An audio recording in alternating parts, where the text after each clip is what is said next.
নমস্কার, আপনারা দেখছেন কেটিভি বাংলার হট সিটে হট টকের আরও একটি পর্ব। আপনাদের সঙ্গে আমি শান্তনু। আমাদের দেশ এই মুহূর্তে জানতে আমরা প্রত্যেকে, আপনারা প্রত্যেক ভারতবাসী জানতে একটা জিনিস জানতে কিন্তু খুব উৎসাহ সহকারে, খুব ইন্টারেস্ট নিয়ে অপেক্ষা করছেন এবং চারিদিকে খুঁজে বেড়াচ্ছেন খবর। কি বলুন তো, এই যে দিল্লিতে বিস্ফোরণ হলো, এই দিল্লির বিস্ফোরণের পেছনে আসলে কার হাত? শুধুই কি পাকিস্তানের হাত, নাকি যদিও এনআইএ এখন তদন্ত করছে, বাংলাদেশেরও কিন্তু এটা খুব বড় রোল আছে? কেন কথা বললাম, কারণ পাকিস্তান বাংলাদেশ যত কাছাকাছি আসছে তত কিন্তু ভারতের উদ্বেগ বাড়ছে। এবং তার সঙ্গে আপনাদের একটি তথ্য জানিয়ে রাখি যে বাংলাদেশের ঢাকাতে একটি হোটেলে মোহাম্মদ ইউনূস, যিনি অন্তর্বর্তী সরকারের প্রধান, তার দুই সচিব কিন্তু মিট করেছে। একটা খুব গুরুত্বপূর্ণ মিটিং। কারা মিটিং করেছিলেন? নাসিরুল ঘানি এবং মোহাম্মদ আজাজ। তাহলে এই দিল্লি ব্লাস্টের অর্কেস্ট্রেট কি ঢাকার মাটি থেকে করা হয়েছে? আমরা কিন্তু এই নিয়ে আজকের পর্বে আলোচনা করব। এবং তার সঙ্গে রাশিয়ার প্রেসিডেন্ট ভ্লাদিমির পুতিন পরের মাসেই কিন্তু ভারত সফরে আসছেন। তাহলে তেল কেনা নিয়ে আপনারা জানেন যে আগের বিভিন্ন পর্বে কিন্তু আমরা এই নিয়ে আলোচনা করেছি। ডোনাল্ড ট্রাম্পের রোল কি সেটা নিয়েও কিন্তু আমরা আলোচনা করেছি আগে হট টকের পর্বে। তাহলে ভ্লাদিমির পুতিনের এই ভারত সফর আন্তর্জাতিক ক্ষেত্রে, ইন্টারন্যাশনালি কতটা গুরুত্বপূর্ণ তথ্য আন্তর্জাতিক স্তরে আসছে এবং এর তাৎপর্যটা কতটা, সেটা নিয়েও কিন্তু আমরা আজকের পর্ব রাখছি। ভ্লাদিমির পুতিনের এই ভারত সফরে কী কী ডিসকাস হতে পারে, দ্বিপাক্ষিক বৈঠক প্রধানমন্ত্রীর সঙ্গে, আমেরিকার কি রোল হতে পারে, খুব গুরুত্বপূর্ণ সময় তিনি কিন্তু ভারত সফর করছেন। আমরা আজকে এই পর্ব এই দুটি পয়েন্ট মেনলি রাখছি। প্রথমেই আমরা ভ্লাদিমির পুতিন এবং তার ভারত সফর এবং পাকিস্তান এবং বাংলাদেশের কাছাকাছি আসা নিয়ে কতটা উদ্বেগ ভারতের জন্য আপনাদের সামনে আমরা তুলে ধরব। অর্কপ্রভ সরকার আমার বাদিকে বসে আছেন। অর্কদা, আপনাকে আজকের পর্বে স্বাগত। খুব গুরুত্বপূর্ণ তথ্য আপনাদেরকে জানিয়ে রাখবো যে পুতিন কিন্তু আসছেন, ভারত সফরে আসছেন, রাশিয়ার প্রেসিডেন্ট, এবং খুব গুরুত্বপূর্ণ সময় আসছেন। এর তাৎপর্য কি আমরা আপনাদের সামনে তুলে ধরবো। এবং তার সঙ্গে বাংলাদেশ পাকিস্তান কাছাকাছি আসছে, তাহলে আবারও কি কোনো ষড়যন্ত্র ভারতের বিরুদ্ধে, অর্থাৎ দিল্লি ব্লাস্টের পর কোনো ষড়যন্ত্র হচ্ছে, এই নিয়ে কিন্তু আমরা চোখ রাখবো। অর্কদা, পুতিনের ভারত সফর নিয়ে আপনার বিশ্লেষণ। পুতিন আসছেন, রাশিয়ার সঙ্গে ভারতের দীর্ঘদিনের বন্ধুত্ব, প্রধানমন্ত্রী নরেন্দ্র মোদীর আমন্ত্রণে আসছেন। এর আগে দুবার নরেন্দ্র মোদী পুতিনের আমন্ত্রণে রাশিয়া গেছিলেন। এস জয়শঙ্কর দেখা করে এসছেন, মস্কো ডায়ালগ হয়েছে। একসময় ভারত সবথেকে বেশি সমরাস্ত্র রাশিয়া থেকে কিনত এবং ভারতীয় বাহিনীর মিলিটারি হার্ডওয়্যারের যোগানো অনেকটা রাশিয়ার উপর নির্ভরশীল ছিল। তো রাশিয়া একটা বৃহৎ শক্তি, দীর্ঘদিন তার সঙ্গে ভারতের সুসম্পর্ক আছে। রাশিয়া ইউক্রেন যুদ্ধের আবহে নরেন্দ্র মোদী তো বলেছেন যে যুদ্ধ থামাতে যে কোনো উদ্যোগে তিনি সামিল হবেন। ডোনাল্ড ট্রাম্পও এই উদ্যোগে সামিল হয়েছেন। শোনা যাচ্ছে গাজা শান্তি চুক্তির যে প্ল্যান ট্রাম্প করেছিলেন, সেই রকম একটা 28 দফা প্ল্যান তৈরি হয়েছে রাশিয়া ইউক্রেনের যুদ্ধ থামাবার জন্য। সেটা এখনো প্রকাশ্যে আসেনি। ইউক্রেন সফরে যাচ্ছেন আমেরিকার সেনা কর্তারা, তখন কিছু একটা সিদ্ধান্ত হবে আশা করা যায়। 3.5 বছরের এই যুদ্ধ থামবে। রাশিয়া থেকে ভারত যাতে তেল না কেনে সেটা নিয়ে ডোনাল্ড ট্রাম্প বারবার সরব হয়েছেন। নভেম্বর মাসে রাশিয়া থেকে তেল কেনা ভারত একটু কমিয়েছে ঠিকই, কিন্তু তার মানে এই নয় যে আমেরিকার চাপে রাশিয়ার সঙ্গে সম্পর্ক ভারত নষ্ট করবে, কখনোই নয়। ভারত একটা বৃহৎ গণতান্ত্রিক শক্তি, তার নিজের দেশের মানুষের স্বার্থ রক্ষা তার কাছে অগ্রাধিকার। রাশিয়া থেকে যদি কম দামে আমরা তেল পাই, অপরিশোধিত তেল আমরা কিনবো, কোনো অসুবিধা নেই। সেটা নির্ভর করবে বিশ্ব বাজারে তেলের দরের ওঠানামার উপরে। তাই আমেরিকা আমাদের বারণ করতেই পারে রাশিয়া থেকে তোমরা তেল কিনবে না, আমেরিকা বললেই ভারত সেটা শুনবে, এটা ভাবার কোনো কারণ নেই। বেশ, আন্তর্জাতিক ক্ষেত্রে ভ্লাদিমির পুতিনের এই সফর কতটা তাৎপর্যপূর্ণ খুবই হতে পারে? গুরুত্বপূর্ণ। যখন আমেরিকা ভারতের উপর 25% জরিমানা বসিয়েছে শুল্ক বাবদ, মোট 50%, বারবার করে ডোনাল্ড ট্রাম্প বলছেন রাশিয়া থেকে তেল কিনে ভারত রাশিয়ার যুদ্ধকে ফিনান্স করছে, রাশিয়ার উপর অনেক নিষেধাজ্ঞা আছে, রাশিয়ার তেল কোম্পানির উপরও আমেরিকা নিষেধাজ্ঞা জারি করেছে। এই অবস্থায় ভ্লাদিমির পুতিনের ভারত সফর খুবই তাৎপর্যপূর্ণ। অর্থাৎ আমেরিকা যাই ভাবুক না কেন, আমেরিকার সঙ্গেও আমরা সুসম্পর্ক চাই, আর দীর্ঘদিনের মিত্র রাশিয়ার সঙ্গেও সম্পর্কের উষ্ণতা একই রকম যাতে থাকে সেটা নিশ্চিত করা ভারত সরকারের লক্ষ্য। বেশ, এই সফর কি আদৌ ডোনাল্ড ট্রাম্পের কোনো ইন্টারভেনশন কিংবা ডোনাল্ড ট্রাম্পের কোনো মুভমেন্ট আপনি এক্সপেক্ট করছেন? না, সফর হবে দু দেশের মধ্যে। পুতিন আসবেন, মোদিজির সঙ্গে দেখা করবেন, ট্রাম্পও তো পুতিনের সঙ্গে দেখা করেছেন। দ্বিপাক্ষিক সম্পর্কের মতোই চলবে।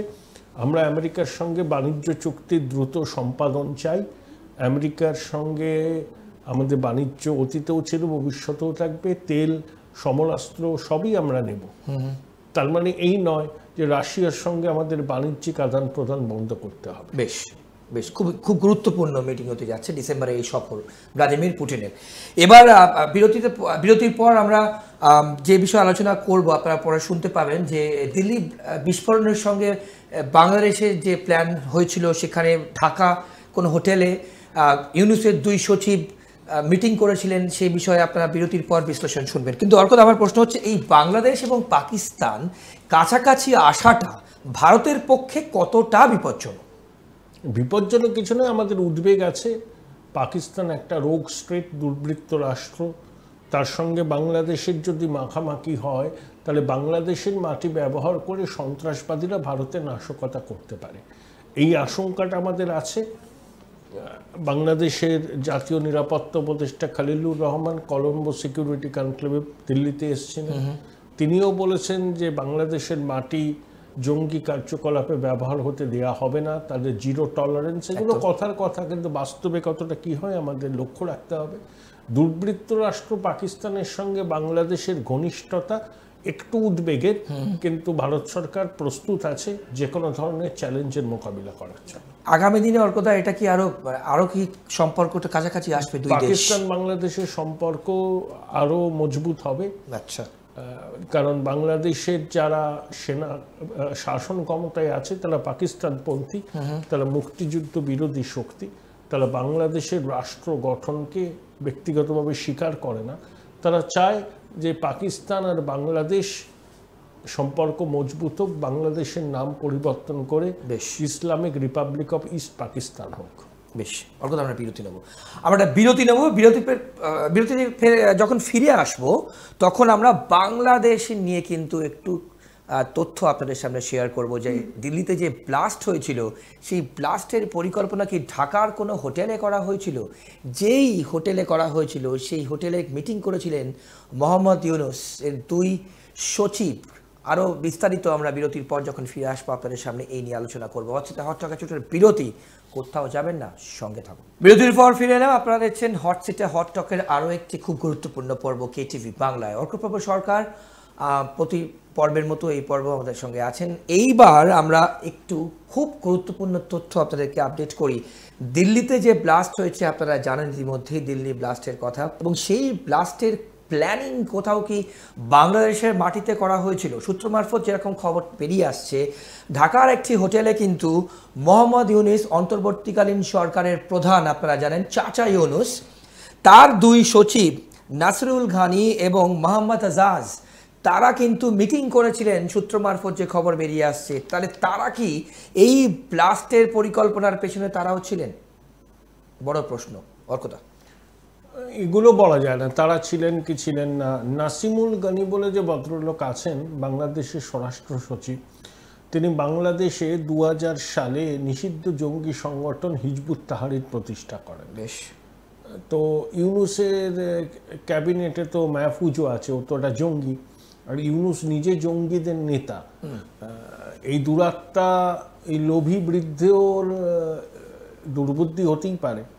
বদমাইশ, সুদখোর, হ্যাঁ, এর ভারত বিরোধিতার অন্ধের অন্ধে উড়িয়ে দেওয়া যাচ্ছে না। খবর যখন প্রকাশিত হয়েছে, বাংলাদেশ তো পাকিস্তানের কোলে উঠে বসেছে, পাকিস্তানের এজেন্ডা তারা বাস্তবায়িত করতে চায় এবং ভারতের পূর্ব দিক থেকে এবার ভারতে হামলা হবে বলে পাক সেনাপ্রধান হুমকি দিয়েছিলেন। সেইগুলোকে মেলালে পরে এটাকে একদম উড়িয়ে দেওয়া যায় না। হতেও পারে, নাও হতে পারে, কিন্তু যেভাবে ইউনূস তার অন্তর্বর্তী সরকারটা চালাচ্ছেন তাতে এত জিহাদি এলিমেন্ট ভর্তি আছে, তারা যে কোনো সময় এই ধরনের চক্রান্ত করতে পারে। আইএসআই এর তৎপরতা এতটা বেড়েছে বাংলাদেশে, জঙ্গিদের ছেড়ে দেওয়া হয়েছে, তারা হুমকি দিচ্ছে ভারতকে, উত্তর পূর্বকে বাংলাদেশের মানচিত্রে ঢুকিয়ে দিয়েছে ইউনূস এবং সেই মানচিত্র ছাপা বই পাকিস্তানের সেনাকর্তাকে উপহার দেওয়া হচ্ছে। এর থেকে তারা জিনিস স্পষ্ট যে ইউনূস ঘোরতর ভারত বিরোধী এবং একই সঙ্গে জঙ্গিবাদের সমর্থক। তাহলে এই ধরনের ঘটনা যদি ঘটেও থাকে, অবাক হওয়ার কিছু নেই। চক্রান্তের বীজটা বাংলাদেশের মাটি থেকে উদ্ভাবন হতে পারে। বেশ, অগ্রা, সেক্ষেত্রে শেখ হাসিনার আপনার প্রত্যেকে জানেন মৃত্যুদণ্ডের পর ভারত যদি ফেরত না দেয়, অর্থাৎ যদি শেখ হাসিনা, ভারত কখনোই দেবে না। শেখ হাসিনা এখানেই থাকবেন, আশ্রয় চাইলে আশ্রয় পাবেন, যেমন তিনি আছেন। বাংলাদেশের পরবর্তী পদক্ষেপ কি হতে পারে? আগে ওরা নির্বাচনটা করুক, আদৌ হবে কিনা সন্দেহ আছে। অন্তর্বর্তীমূলক নির্বাচন না হলে সেই নির্বাচনের বৈধতা থাকবে না। তত্ত্বাবধায়ক সরকারের মাধ্যমে নির্বাচন করতে হয় বলে বাংলাদেশের সুপ্রিম কোর্ট রায় দিয়েছে। সেটা নিয়ে ইউনূসের কি প্রতিক্রিয়া হয় সেটাও দেখতে হবে। বাংলাদেশ আগে নির্বাচনটা করুক, একটা গণতান্ত্রিক পদ্ধতিতে নির্বাচিত সরকার ক্ষমতায় আসুক, তারপর ভারত সরকার সমস্ত বিষয় নিয়ে আলোচনা করবে। একটা অবৈধ দখলদার সরকারের সঙ্গে এই সমস্ত বিষয় নিয়ে আলোচনা সম্ভব নয়। তবে কোনো অবস্থাতেই শেখ হাসিনাকে বাংলাদেশের সরকারের হাতে তুলে দেওয়া হবে না। বেশ, সেখানকার মানুষদের ভবিষ্যৎ কথা বাংলাদেশের মানুষকেই ঠিক করতে হবে তাদের ভবিষ্যৎ। তারা বাংলাদেশের গণতান্ত্রিক কাঠামোর পুনর্গঠন চান, ধর্মনিরপেক্ষতাকে রাখতে চান, নাকি জঙ্গি জিহাদিদের হাতে বাংলাদেশকে তুলে দিতে চান, এটা বাংলাদেশের মানুষকেই ঠিক করতে হবে। তারাই ঠিক করবেন তারা কোন বাংলাদেশ চান। বেশ, অর্কদা, অনেক ধন্যবাদ আপনার সময়ের জন্য। হট সিটে হট টক নিয়মিত অনুষ্ঠান, নিয়মিতভাবে কেটিভি বাংলায় আপনারা দেখেন, সপ্তাহে 3 দিন দেখেন এবং দেশ, রাজ্য এবং তার সঙ্গে আন্তর্জাতিক ক্ষেত্রে গুরুত্বপূর্ণ তথ্য আমরা আপনাদের সামনে চুলচেরা বিশ্লেষণ তুলে ধরি। আপনারা প্রচুর মানুষ অনুষ্ঠান দেখেন এবং আজকের পর্বে যে দুটো তথ্য, যে দুটো পয়েন্ট নিয়ে আমরা ডিসকাস করলাম ভীষণ গুরুত্বপূর্ণ আপনাদের প্রত্যেকে জানার জন্য এবং আর 5 জনকে জানাবার জন্য।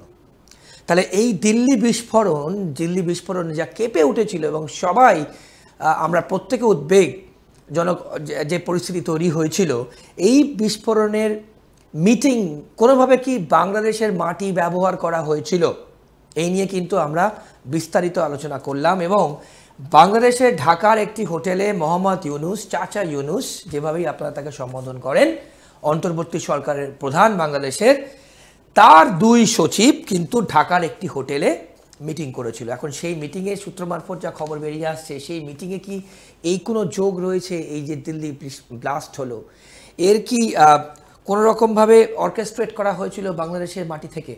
আমরা কিন্তু সেটা নিয়ে বিস্তারিতভাবে আলোচনা করলাম, অর্কভাবে সরকার বিশ্লেষণ করলেন এবং তার সঙ্গে দেখুন বাংলাদেশ পাকিস্তান যত কাছাকাছি আসছে উদ্বেগ পরিস্থিতি তৈরি হচ্ছে। জঙ্গি কার্যকলাপ কি বেড়ে যাবে আগামী দিনে? কি করণীয় উচিত, কতটা সাবধানতা অবলম্বন করা উচিত, সেটাও কিন্তু আমরা আজকের পর্বে আপনাদের সামনে তুলে ধরলাম। এবং তার সঙ্গে ভ্লাদিমির পুতিন, রাশিয়ার প্রেসিডেন্ট কিন্তু আসছেন ভারত সফরে, খুব গুরুত্বপূর্ণ সময় আসছেন। তার এই সফর অত্যন্ত গুরুত্বপূর্ণ এবং ডোনাল্ড ট্রাম্পের কাছে কতটা গুরুত্বপূর্ণ সেটা সময় উত্তর দেবে, সময় কথা বলবে, কারণ তিনি সব সময় সব ক্ষেত্রেই থাকেন এবং Modi is my good friend বলেন, he is a nice person, সব সময় কিন্তু তিনি এই কথা বলেন। তাহলে তার কি কোনো ইন্টারভেনশন থাকবে, অর্থাৎ এই দ্বিপাক্ষিক বৈঠকে ভ্লাদিমির পুতিনের সঙ্গে ভারতের প্রধানমন্ত্রী নরেন্দ্র মোদীর সেদিকেও কিন্তু আমরা নজর রাখবো এবং কতটা গুরুত্বপূর্ণ বার্তা পৃথিবী অর্থাৎ ওয়ার্ল্ড কাছে পৌঁছবে, সেটাও কিন্তু খুব ইম্পর্টেন্ট জিনিস আমরা আলোচনা করলাম আজকের পর্বে আমরা এই পর্যন্তই রাখলাম। আপনাদের সুচিন্তিত মতামত জানাবেন এবং আগামী দিনেও নিশ্চয়ই আরও বিভিন্ন গুরুত্বপূর্ণ বিষয় নিয়ে আমরা আপনাদের সামনে হট সিটে হট টকে পর্বের পর পর্ব তুলে ধরবো। ভালো থাকবেন, আর অন্যান্য সব অনুষ্ঠানের জন্য দেখতে থাকুন KTV বাংলা। নমস্কার।